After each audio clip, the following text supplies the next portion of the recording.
어젠가 오늘 뉴스에 보니까 러시아의 푸틴 대통령이 북한의 김정은을 5월에 초청했다는 그 기사가 나왔습니다. 네네. 지금 땅굴이 남한에 들어와 있는 그런 그 상황으로 봐서는 네네. 과연 5월까지 네네. 그들이 그런 데 응하면서 어떤 외교를 할 수 있을까 하는 의문점을 갖고 있는데 네네. 북한은 성동격서에 아주 능한 네네. 그런 집단이 아닙니까? 네, 맞습니다. 목사님이 보실 때 종합적으로 어떠한 그 전술 전략으로 북한이 나올지에 대한 예측 가능한 부분들 쭉 이야기를 해주시면 도움이 될 것 같습니다. 김정은이가 그러한 이야기를 했다고 하지요. 자신의 할아버지 김일성이가 왜 우리는 추위에 강한데 여름에 전쟁을 했느냐. 그 이야기를 했다면 그 김정은이는 자기들이 갖고 있는 겨울에 그 강한 추위에 강한 그런 전력을 봤을 때에 만약에 제2의 6.25 전쟁을 도발한다면 여름보다는 강한 겨울이 아니겠느냐. 그래서 그 러시아의 5월 방문 자체는 어떻게 보면 북한이 지금까지 구사했던 성동격서의 한 전술적 측면을 저는 볼 수가 있다. 왜냐하면 2014년은 그 대한민국 지하에 뭐 우리는 땅굴 직무라고 강력하게 주장을 하지만 정부나 은폐 세력은 뭐 자연 싱크홀로 묻어버린 이런 현상들이 수도권 또 전철역 주변 특별히 그 성동 특별히 석촌 뭐 지하 동궁 사건은 상당한 그러한 의문점을 갖고 지금 묻고 있는 상황인데 만약에 내년 봄 이후에 보면 이러한 그 지하에 소위 말하는 정부에서 말하는 그 싱크홀 자체가 그 무너지는 이 부분들이 상당히 커질 겁니다.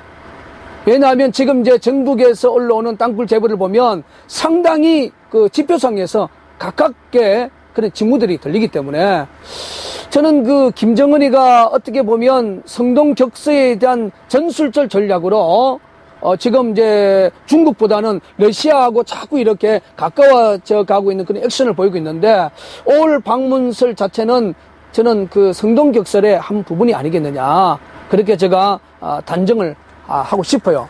그리고 이제 국제적 흐름에서는 북한 임금법이 압도적으로 통과가 됐습니다. 그리고 이제 오바마 대통령도 그 이번 그 미국의 소니 영화사에서 그 성탄절을 맞이해가지고 김정은이의 그 암살과 관련된 영화가 이제 그 상영을 하려고 그랬는데 북한이 그걸 해킹을 했어요. 그래서 너희들 상영하면 우리가 여러 모양으로 모든 것을 동원해서 뭐 영화까지 뭐 인적 피해까지 이런 협박 때문에 성탄절 상영을 중단을 했습니다. 지금 이제 오바마 대통령이 그걸 보면서 이거는 쉽게 말해 테러다. 이 부분에 대해서 미국 오바마 대통령이 강력한 대응을 백악관에서 발표를 했습니다. 뭐 이러한 쪽으로 봤을 때 북한이 국제적 사회에서 상당히 지금 고립이 되어 있기 때문에 그들이 마지막 쓸 수 있는 카드는 핵무기도 아니고 뭐 장거리 미사일도 아니고 그리고 뭐 그 방사포도 아니고 AN2기도 아니고 그들이 거의 53년, 54년부터 그 굴착하기 시작한 이 땅굴이 그 60, 70년 가까이 됩니다. 이 땅굴이라는 것은 한 번 써먹기 위해서 평생 파는 거예요. 그러면 그러한 흐름을 봤을 때 북한이 마지막 카드는 남침 땅굴이 아니겠느냐. 그리고 대한민국 지형 자체에서도 지금 이제 통합진보당 같은 종북정당이 헌법재판소에서 이제 선고를 했기 때문에 해선 선고를 했기 때문에 자기들이 추정하는 기반 세력이 상당히 지금 죽어가고 있는 상황이라 이러한 부분을 자꾸 시간적으로 늦추면 김정은은 이제 오른팔 왼팔 모든 힘을 잃게 될 수밖에 없습니다. 그리고 북한 안에서도 뭐 통제된 사회지만 김정은에 대한 저항 세력들이 저는 있다고 생각합니다. 그래서 김정은이가 2015년에 북한 인민들에게 통일대전을 이루겠다. 적가 통일대전 이루겠다. 선언했기 때문에 무리한 그 전술적으로 봤을 때 남침용 땅굴을 봄이 오기 전에 써먹을 가능성이 있지 않겠느냐. 그래서 그 전술 전략적으로 지금 성동경서 전략을 지금 국제사회나 이 국내 사회에 유포를 하고 있다고 저는 그렇게 생각해 봅니다. 어떤 성동격서 차원의 네네. 전략의 일환으로 네네. 어떤 그 국지전이나 네네. 남한 내 어떤 소요, 네네. 어떤 폭파 네네. 이런 부분들에 대해서는 어떻게 견해를 가지고 계신지요? 그거는 분명히 저희들의 적화 통일 전술 전략에서 필수적으로 쓰는 전략입니다. 그래서 제가 이 남침용 땅굴의 진실을 통해서 이래 오랜 세월 동안 분석을 해본 결과에 저희들이 만약에 땅굴을 통해서 D-Day를 정하면 하루 이틀 정도에 뭐 수도권이나 또 국민들의 시선이 집중할 수 있는 대형 건물, 공공건물 이런 쪽에 지금 대한민국 지하는 김정은이가 땅굴에 의해서 장악을 하고 있기 때문에 그러한 건물을 인위적으로 폭발을 반드시 한다고 저는 봅니다.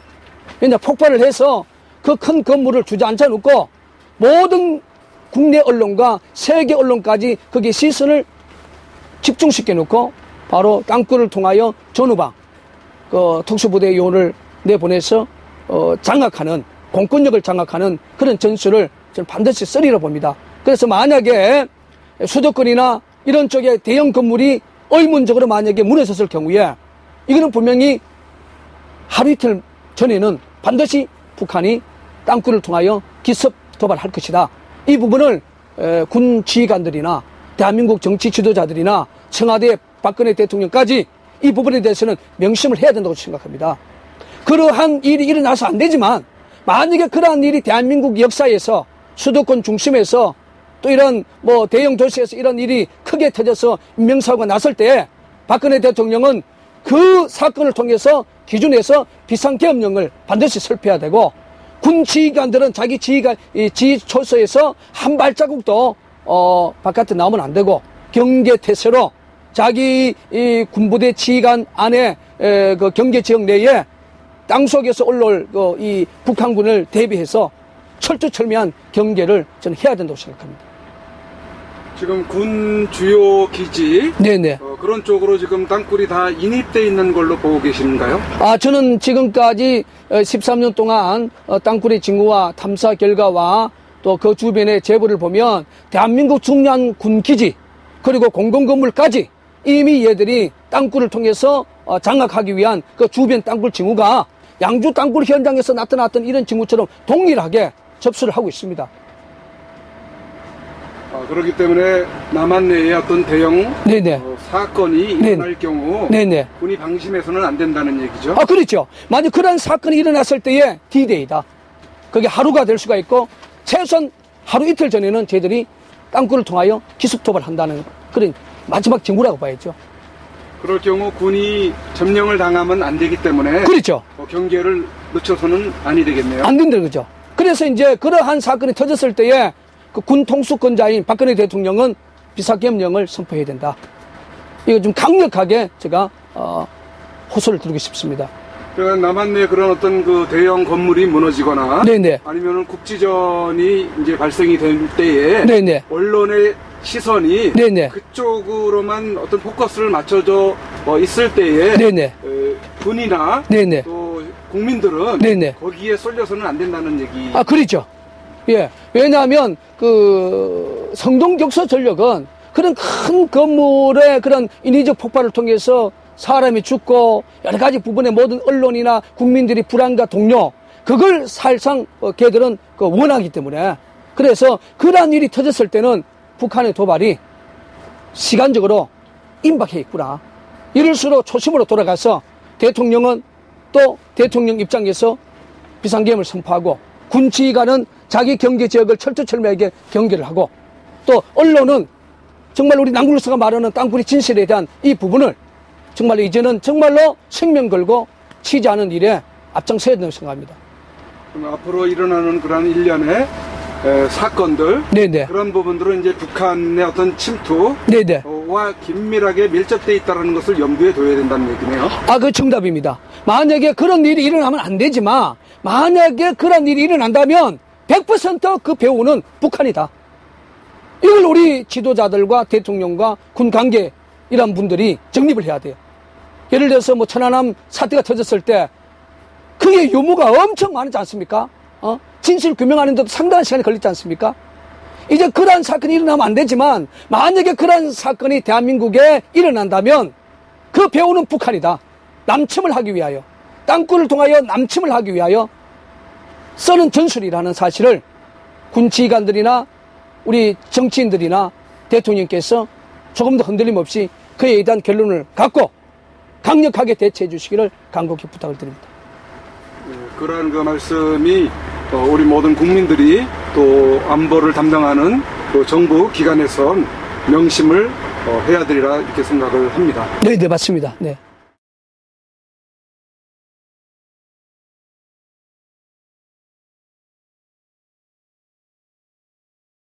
대한민국 지하에 우리는 땅굴 직무라고 강력하게 주장을 하지만 정부나 은폐 세력은 자연 신골로 묻어버린 이런 현상들이 수도권 또 전철역 주변 특별히 그 성동 특별히 석촌 지하 동궁 사건은 상당한 그러한 의문점을 갖고 지금 묻고 있는 상황인데, 만약에 내년 봄 이후에 보면 이러한 그 지하에 소위 말하는 정부에서 말하는 그 싱크홀 자체가 그 무너지는 이 부분들이 상당히 커질 겁니다.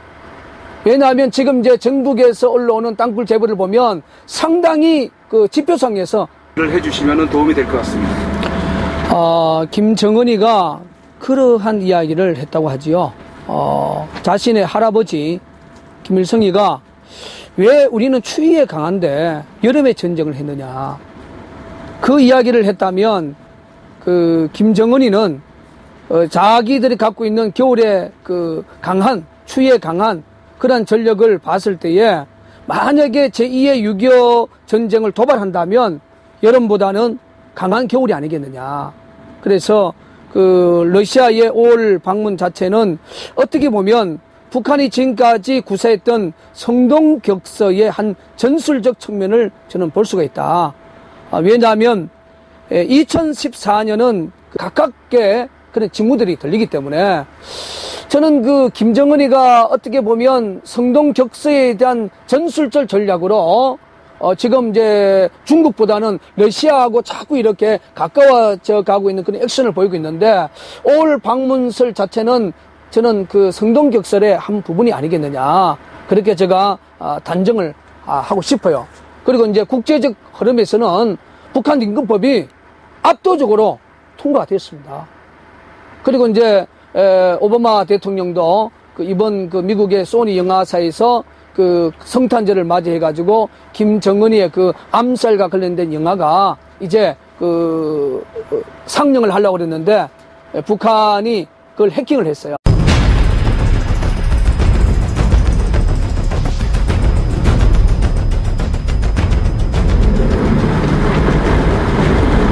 어젠가 오늘 뉴스에 보니까 러시아의 푸틴 대통령이 북한의 김정은을 5월에 초청했다는 그 기사가 나왔습니다. 네네. 지금 땅굴이 남한에 들어와 있는 그런 그 상황으로 봐서는 네네. 과연 5월까지 네네. 그들이 그런 데 응하면서 어떤 외교를 할 수 있을까 하는 의문점을 갖고 있는데, 네네. 북한은 성동격서에 아주 능한 네네. 그런 집단이 아닙니까? 네, 맞습니다. 목사님이 보실 때 종합적으로 어떠한 그 전술 전략으로 북한이 나올지에 대한 예측 가능한 부분들을 쭉 이야기. 그래서 너희들 상영하면 우리가 여러 모양으로 모든 것을 동원해서 영화까지 인적 피해까지 이런 협박 때문에 성탄절 상영을 중단을 했습니다. 지금 이제 오바마 대통령이 그걸 보면서 이거는 쉽게 말해 테러다, 이 부분에 대해서 미국 오바마 대통령이 강력한 대응을 백악관에서 발표를 했습니다. 이러한 쪽으로 봤을 때 북한이 국제적 사회에서 상당히 지금 고립이 되어 있기 때문에 그들이 마지막 쓸 수 있는 카드는 핵무기도 아니고 장거리 미사일도 아니고 그리고 그 방사포도 아니고 AN 초기도 아니고, 그들이 거의 53년, 54년부터 그 굴착하기 시작한 이 땅굴이 60, 70년 가까이 됩니다.